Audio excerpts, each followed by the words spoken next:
Apparently, when you add males to the mix, angels become quite aggressive.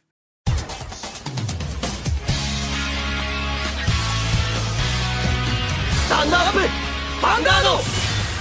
Hey Cardfighters, welcome back to another set review of Infinideity Cradle. Yesterday we took a look about all the new Genesis cards and that was quite a long video, but luckily today will be a much shorter one, as today we're gonna take a look at the new Angel Feathers cards, but they were the only clans that got less than 20 cards in this set. Not a lot actually to talk about, especially since they even got some reprints and the generic stuff that every other clan has. So with that said, I want to explain that this set will change Angel Feathers playstyle in a big direction, as in the previous set and in all sets before that in G and the old style, it was all around stalling and playing with your own damage zone and swapping cards and doing all that kind of shenanigans. However, this new playstyle of Angel Feathers is a lot more aggressive about getting more power onto the field and also benefiting from your opponent getting damage. So if you attack them, they get a damage and other skills will activate. But not only that, you now have the ability to shove their rearguards into their damage zone, and they can then of course heal off that because otherwise you get free damage. But through that abilities and that mechanic, you can then activate your own skills. So it's quite interesting take on Angel Feathers, but they still need a lot more to work with, and this is just the start of a new playstyle. So a lot of cards might look a lot weaker than they are, but with the new support around the horizon, it might forebode that Angel Feathers' new aggressive playstyle would get some really nice toys. So with that said, let's take a look at all the new Angel Feather cards and see what they can mean for now and the potential future for Angel Feathers. So we start off with the reprints that we got in this set, and for the first time we actually got some reprints outside of starters and triggers and vanillas. And we start off with this old grade 1 marking Celestial Arabhaki, and her skill is auto rearguard circle. When placed from hand, cast, discard a card from your hand, put a card from your damage zone into your hand, and put the top card of your deck into your damage zone face down. So I'm not going to rate this card on the ability, as I already did that 1 year ago with the whole ultra rare set. I'm just going to rate this card on reprint value, and as a reprint, it's not really that valuable as it was previously a rare and now it's a common, so the card is in plenty of quantities around in the community, so getting this one wasn't really that hard.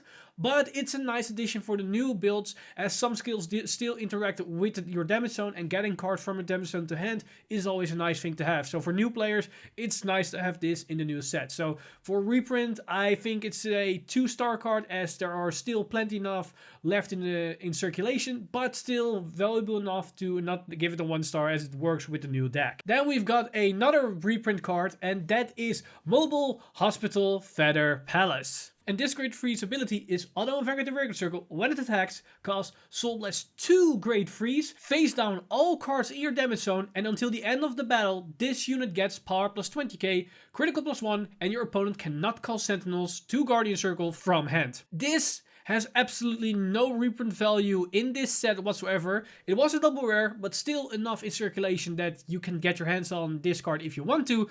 But the reason why it's a useless reprint is that it doesn't actually interact well with the new deck that we're gonna build for Angel Feathers. You actually want to have a super aggressive playstyle, and this grade 3 is really slow without the previous VR, as getting 2 grade 3s in your soul will take at least 2 extra turns from your first grade 3 turn. So way too slow, and also putting every card face down will block you of using other cards that actually uses counterblast, like the new VR, like the new grade 2 triple R.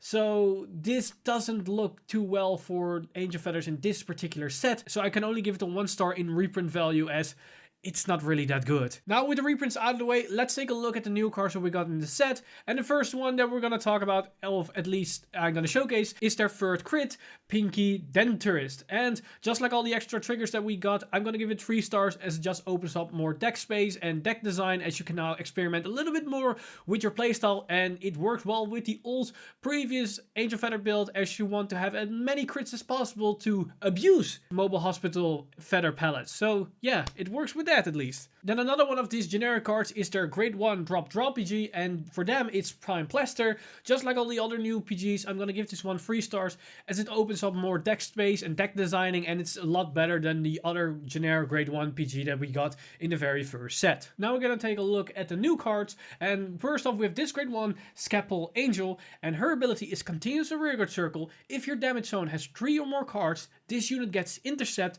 and Power plus 5k. So basically during the mid game it can be a solid 13k attacker or booster, but mainly it's in the range of attacker, as you can then use it for the intercept ability, as it is then a nice 10k interceptor. It's nice for Angel Feather for the aggressive playstyle, as you can call it early on, and then potentially if you get more damage, you can then clear your field a bit more, but also get more shield value out of your units. It interacts well with Protect 2 at the same time. So it has some nice interactions, and it can clear your own board for making room for more cards, which is usually an issue for Angel Feathers, as everything that's on the board stays on the board if you're not facing a control clan. But that's about everything for this card. It doesn't really help you with your game plans in any other means. It doesn't interact with your opponent's damage zone or your own damage zone. It's just a higher beater onto the field, and that potentially gives you more shield value. So for that, I'm only going to give it 2 stars, as it has some raw value, but nothing really more than just that. Then another one of these raw value cards is Hygienist Angel, and this grade 2 with a 7k body has the following skill. Contains a rearguard circle. This unit gets power plus 5k for each card in your damage zone. So the more you're pushed, the stronger this unit becomes. But the power will also retain during your opponent's turn. So this card is in most cases a 12k unit, as when you go up to grade 2 and you went first, your opponent probably hit you once in face, so you're sitting at 1 damage at least. So this thing can even hit over those 12k beaters that clans can run and write. So that's already a good interaction. But after that, it becomes only stronger and stronger and stronger the more you're pushed, and it works really great with this new aggressive playstyle, which has less cards in hand, so you're probably going to get more damage. But by having more damage, this thing will only get stronger and stronger and stronger, and it's really hard to remove from the field unless they have some control options available to them. So for that, I think it's a solid 3-star card, as it is a good aggressive card, and it allows this aggressive nature playstyle to be a bit more consistent and viable. Now with those cards out of the way, we're going to take a look at all the cards that interact with our opponent's damage zone in some kind of way, either by sending cards in their damage zone, or they get benefit from having cards sent to their damage zone. And we start off with this grade 1 Dispense Angel, and her ability is Continuous Rearguard Circle. If a new card was put into your opponent's damage zone this turn, this unit gets power plus 10k. The obvious downside about this card is that it is 7k grade 1, so it a little bit counteracts against the whole aggressive nature of the new Angel Feather playstyle, as it doesn't really hit anything on its own. However, that is somewhat combated if you have another grade 1 8k unit onto the field. If that unit attacks and it hits, your opponent's going to get a damage. And by getting a damage, there is a card put into the damage zone, giving this unit 10k power. However, if that card is a trigger, then their Vanguard will get 10k, meaning this card will then still not be able to hit unless it's boosted. But also an issue with that is that if your opponent sees that, they can just guard the attack hardly with a trigger, meaning early game, even if you get a trigger, you will not break through, meaning this card won't do anything. So there are some issues with it, but that's only in that specific scenario of a grade 1 turn. After that, this card will be really viable as a great booster behind a grade 2, making strong columns and giving you a lot more valuable effort for a unit onto the field, as usually Angel Feather cards, once they are on the field, they don't really do anything. This card will give you value turn after turn. Every single time when you start attacking, it will empower a column a lot more. So for that, I think it's a good 3-star card. It might have some trouble on the very first turn, but afterwards, it's just super solid. Now, what's not solid is the following grade 1, Scanning Operator. And this is probably the first high rarity card that's going to get a lot of shame, because this card's ability is Auto Rearguard Circle. At the end of the battle, it boosted. If a new card was put into your opponent's damage zone this turn, cost, put this unit into your soul, draw a card, and discard a card. What's the point of the discard? I mean, you already are minusing 1 from the field, and for doing that, you can cycle 1. So you draw 1 and then discard. So there is literally nothing this card gives you, as you're already minusing 1 and then you filter. Usually when you have this filter effect is by placing a card on the field, or paying a counterblast, or paying a soul blast, or what kind of stuff. But in this case you actively need to do something beforehand, so you need to put either damage them or use a skill to put a rearguard from their field into the damage zone. And then you afterwards need to put it into the soul, and then you can cycle.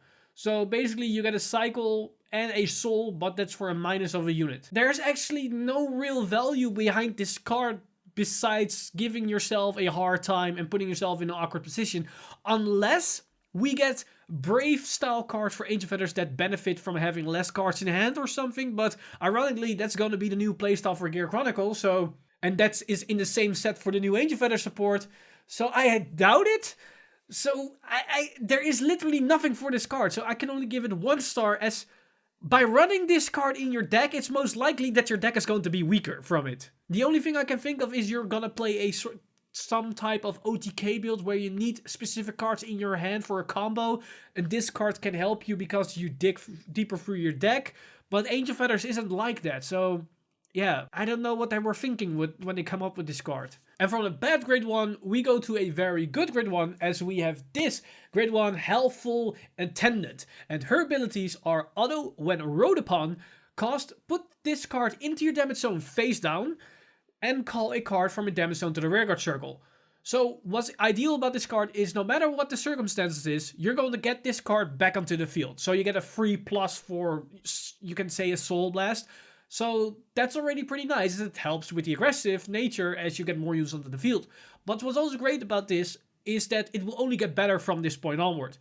Because if your opponent rushed you and you got a couple of damage and maybe a grade 3 went into the damage, you can get that grade 3 or grade 2 out of the damage zone with this skill and you can call it. Yes, it probably will cost you a counterblast because this card will stay face down, but it won't be that much of an issue as you get a better unit onto the field. So that's already pretty nice. But there is an extra value of this card, as her second ability is Continuous Rearguard Circle. If a new card was put into your opponent's damage zone, this turn, this unit gets power plus 5k. So she can become a 13k booster or attacker in combination that you can call it out from the damage zone when you ride on top of it. What's perfect about this card is that it works with any type of Angel Feather cards. It can be splashed into any type of build, and you get this extra little bit of aggression and consistency while you're at it, and the continuous ability to gain power while your opponent gets damage works in every type of Angel Feather build, even without this aggressive nature, because the mechanic works even when your opponent gets damage through one of your attacks. So if this is in the column of your last attack, and one of those 2 attacks dealt a damage against your opponent, this unit will suddenly jump up in power. So that's pretty nice. So for that, I think it's a solid 5-star card, as it gets you a 3+1, and it can potentially high roll even better, especially if you get it something like a Ergodiel, or maybe the new grade 3 in this set, or even Mobile Hospital, and you can even get some more power onto this unit, onto this body. So there's a lot of potential, and with more future cards, this card can become even better. Then next we got a very solid grade 2, that is Thermometry Angel. And her abilities are as follows. Continuous Rearguard Circle. During your turn, if a new card was put into your damage zone, this turn, this unit gets power plus 5k. And her second ability is Continuous Rearguard Circle. During your turn, if a new card was put into your opponent's damage zone this turn, this unit gets power plus 5k. So 2 abilities, 2 5ks, 2 damage zones. Basically, when you get something in your damage zone, plus 5k, and basically when you get something in your opponent's damage zone, another plus 5k. So if you get both skills, 90k attacker. If you get one of the 2, 40k attacker. And getting one of the 2 is very easy, as you have a lot of skills that manipulate with your own damage zone, but you have now a couple of other cards that manipulate with your opponent's damage zone, and also just dealing damage. So if you have a full front row on grade 2 turn, and this is your last attack, most likely you get the damage zone from your opponent power. But if you combine it with the grade 1 that we just showcased, just by riding a grade 2 and then calling this, you already have the extra 5k as you swapped a card and put a card into your damage zone. So that's already a pretty nice interaction. But with another grade 2 that we're going to talk about in a little bit, you can 100% guarantee both 5k. So this is a solid 98k attacker. And probably on a grade 2 turn, that means it will beat over a defensive trigger. So that's pretty nice. And that's with all these skills that if they get power when something is put into your opponent's damage zone, that interacts really nicely with damage triggers, because yes, they get the 10k power for the damage trigger, but at the same time, my units will power up as well. So your damage trigger will probably mean nothing for me. So this is a nice interaction between that. And for that, I think it's a solid 3-star card, as you're most likely 100% certain that at least one of the two will be attained on this unit. And in some cases you get both, and that means you have a very solid beater, especially on grade 2 and in the first grade 3 turns. Then next we got another fluke of a card for Angel Feathers, as we have this grade 2 Electrical Helper. And her ability is Auto Record Circle. At the end of the battle it attacked. If a unit card was put into your opponent's damage zone this turn, put this unit into your damage zone and heal a card from your damage zone. So where we had the grade 1 double R that basically minus you 1 for a soul, this card minus you 1 for a counter charge. I honestly don't see the point of this card, as you're not really in that of a need of counter charging, as we have other ways to get more counter blast available to us. And Angel Feathers, if you have a good grip on your game plan, then you can manipulate the damage zone good enough that you can have almost infinite counter blast. So effectively minusing yourself for that, I don't see the point of it. And you also need to damage your opponent to get it, or at least force them to put something in the damage zone. Otherwise, this thing won't do anything. Once again, I think it's a 1-star card, as minusing yourself for such a minor advantage, there is really no point, especially in a hyper-aggressive deck that wants to push a lot of damage early on, and then just minusing yourself for such a suboptimal amount of potential. Yeah, I don't buy it. Then we follow up with the new support grade 3 for the new Angel Feathers aggressive deck, and that is Aesthetic Visual Simapesiel. And her ability is Auto Vanguard the Record Circle. When it attacks, if a new card was put into your opponent's damage zone this turn, until the end of battle, this unit gets power plus 10k. And if your soul has a grade 3 cost, discard a card from your hand, and your opponent cannot call Sentinels from his or her hand. So basically, we have a solid grade 3 attacker that can be 22k for doing nothing actually, and it is a nice potential target that we can get off the grid 1 very early on, so that is a potential good high roll. But also you can have it as Sentinel Restrict on top of that when you get in the late stages of the game where you want to finish the deal. And discarding for the Sentinel Restrict might sound bad, but once again, you're gonna do this at the point that you're gonna finish the game. You don't want to have the game go prolong longer after you start resolving this skill. So having the skill on top of it gives the deck somewhat of an out against those hyper defensive decks, especially if you combine this with a solid booster. And we have the 70k booster, we also have the 80k booster from the previous set, that's I believe Million Ray Pegasus. So you have enough ways to empower this unit even further, especially with other abilities that can potentially give power away. So this is a solid finisher and a support card for the new Angel Feathers deck. And for that, I think it's a good 4-star card, as it can finish the deal. As just having high numbers, or at least super aggressive numbers and then finish off with high numbers, means nothing if they can just Sentinel block you. This card at least stops grade 1 PGs, grade 0 PGs, and protect markers, so you at least have a way out. And sure, it doesn't have the crit as Waterfall, but then again, you don't need a crit with all the aggressive things going on from grade 1 and grade 2 onwards, as you're probably already pushed them to 5 damage. And otherwise, you can play 12 crits and bank on the crit and set it on top of this card. Then next we got the main grade 2 unit for this deck, and that is Freezing Grantor. And this is a pretty solid grade 2 that can even work in other types of deck, as it just gives you a lot of options. As his first ability is Auto Vanguard the Record Circle when placed from hand. Cost Soul Blast 1, choose one of your opponent's rear guards, put it into the damage zone. Your opponent chooses a card from his or her damage zone and heals it. So basically this gives you a spot removal whenever you want to.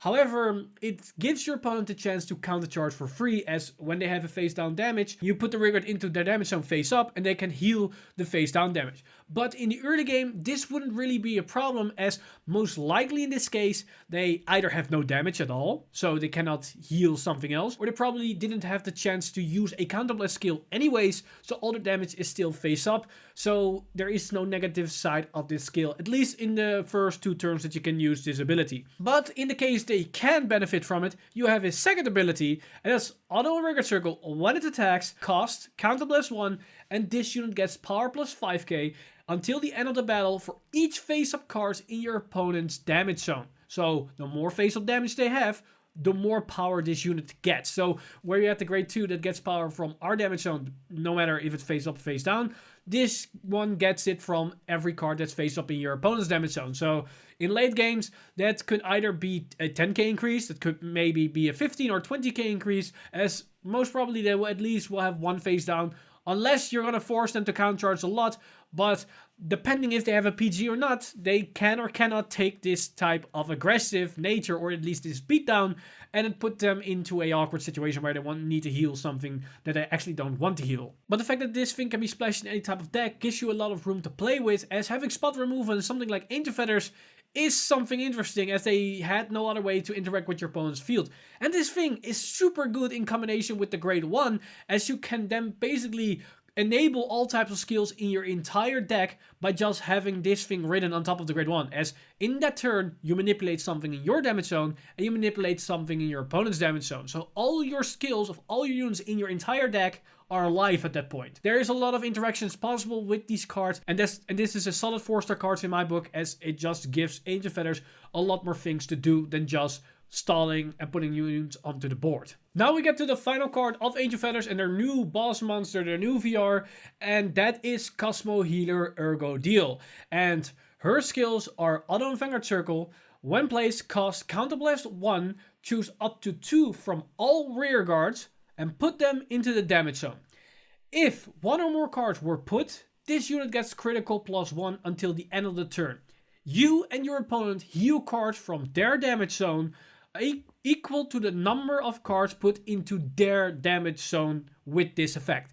So the exact same number of cards that was put into the damage zone of the player will go out of their damage zone. So to clarify misconceptions that popped up when this card was revealed, no, it's not that once I place 2 cards in my damage zone, then my opponent gets to heal 2, or that if I put 2 cards in their damage zone, I get to heal 2. That's not what's happening here. If I put 2 in my damage zone, I heal 2 and my opponent heals none. If I put 1 in mine and 1 in my opponent, we both heal 1.